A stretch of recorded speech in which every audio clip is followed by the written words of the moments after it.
What's up internet, my name is Nikki and today I decided to do my February fatal attractions. So you might be wondering, what exactly does it mean, fatal attractions? So my fatal attractions are just basically things I've been obsessed with during the month of February.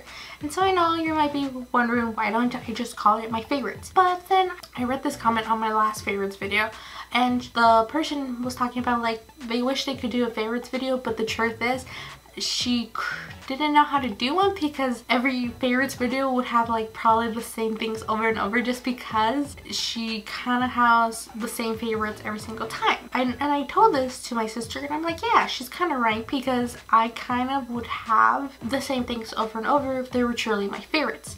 And my sister said, why don't you just call it your fatal attractions, because they're kind of just little obsessions I have, because I kind of have an obsessive personality. Once I like something, I kind of obsess over it for a long period of time until I find something else that I like more or I get bored of it. So I'm like, yeah, that sounds right. It's kind of like the movie, but with a happier ending. I don't know where I was going with it. So yeah, these are my February fatal attractions. So yeah, let's get into it. So starting off with books. So in the month of January, I ended up finishing The Raven Cycle, which kind of made me really sad. And I don't know about you guys, but once I finish like a TV series or anything in general that I really liked or really enjoyed, I kind of go into like this little kind of slump, like what do I do now sort of feeling. And so I did what any normal person would do, I guess. I went into Google and Tumblr and stuff and started like looking up fan fiction, fan art, just a lot of fan stuff, merchandise and stuff like that. And something kept reappearing over and over, and that was a book series called All for the Game by Nora Salvik, I think. I'm not quite sure. I was kind of curious why this keep getting compared to the Raven Boys, and so I'm like, you know what, it wouldn't be that bad to read a new series.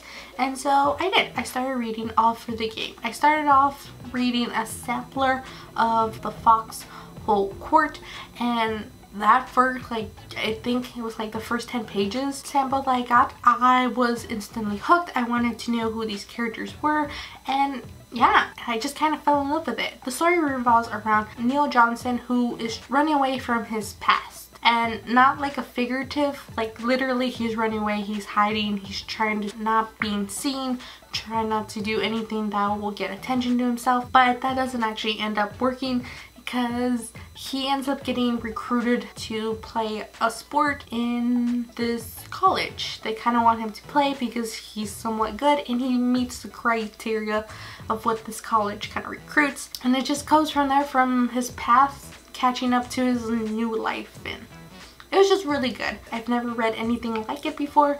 And also, I do warn, if you do read this series, just be warned, it isn't a book I've ever read before, and it takes like mental health, abuse and stuff like that in a different light that I haven't actually seen before. So yeah. So moving on to things I've been watching, starting off with TV series. When I was also going through my Raven Cycle craze of the internet, I started watching fan-made movie trailers / TV shows of the series. And there were certain clips that I keep seeing over and over, so I decided to find out what these clips were, and they belong to a TV show called Eyewitness on the USA Network. And so I kind of binge watched, I think, the 13 episodes of the series, and I loved it. You just fall in love with the characters in general. I do admit, this was one of those series where I was so frustrated with the main person, like the main cop in this. Like, I just wanted to scream at her so badly, and I kept watching it and she irritated me the whole entire time, but in a good irritation way, because it's one of those shows where you know everything and the characters have no idea what's going on.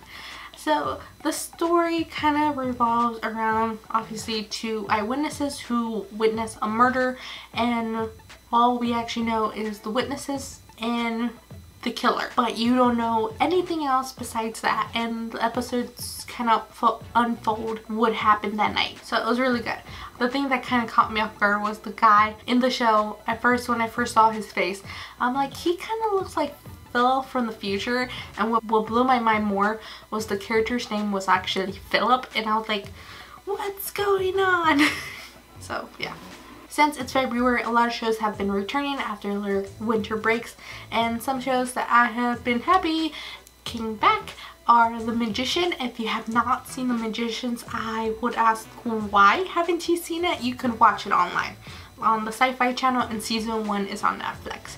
Just saying. It's a more dark adult version of Narnia and Harry Potter, and it's just great. I really do want to read the book series, but for right now I am satisfied with the TV show.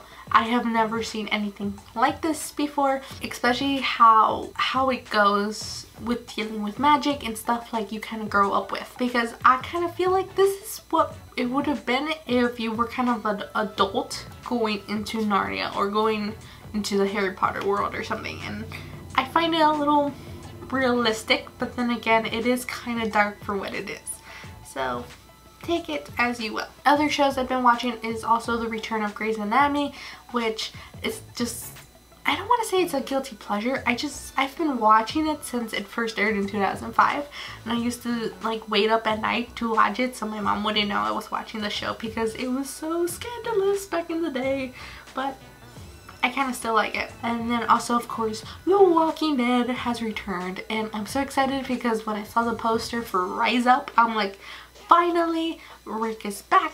He's gonna do something. It's just like, yes, we're gonna take down Negan. But then again, I'm like, do I really want Negan gone? Because I don't know, I have a sweet spot for Negan, and I don't know, it's because he's played by Jeffrey Dean Morgan, and come on, I'm like a big Supernatural fan, and so I'm like, yeah. And that's the next show I have been also watching lately is Supernatural.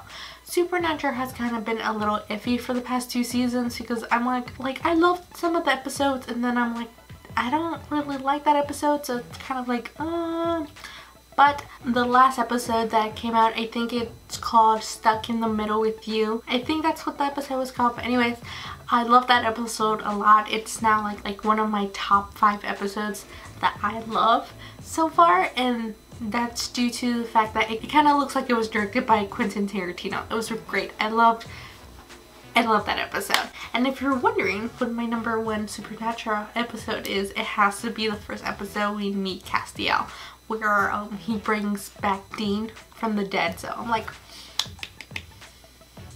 best thing ever to happen in season 4. So moving on to movies, I ended up finally watching the Rival movie, which is kind of like the Alien movie, and that was a really good movie because I like Alien movies, and I've seen a lot of different forms of like Alien movies, but I did really like Arrival. It was a new twist to the sci-fi alien thing, which I really did enjoy. It did make me cry. The family dynamic of it, the mother-daughter thing with it, and it was like, why did you have to give me the feels? But I really did like Arrival. So the other movie I ended up seeing was the X-Men Apocalypse movie, which I really did enjoy. All I have to say is go Jean.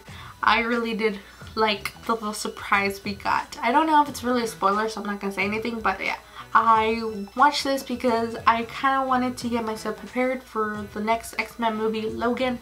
So like, eek, can't wait. Last but not least, music. Things I've been listening to is Heaven is a Place on Earth by Belinda Carsley. I think that's her name. Ended up rewatching Black Mirror, and that song got stuck in my head, and yeah, I just been re-listening to that on repeat for the past couple of weeks. So I'm like, it's a good song. It's a really good song, and that episode got me. It got me.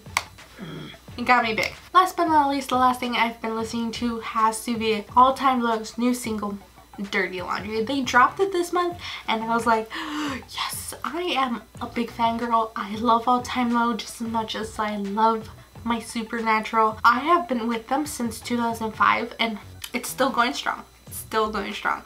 So when they announced their new album and they dropped their new song, I was like, yes, I can't wait. I ended up buying some merchandise, and yes, Dirty Laundry has been played multiple times in this room.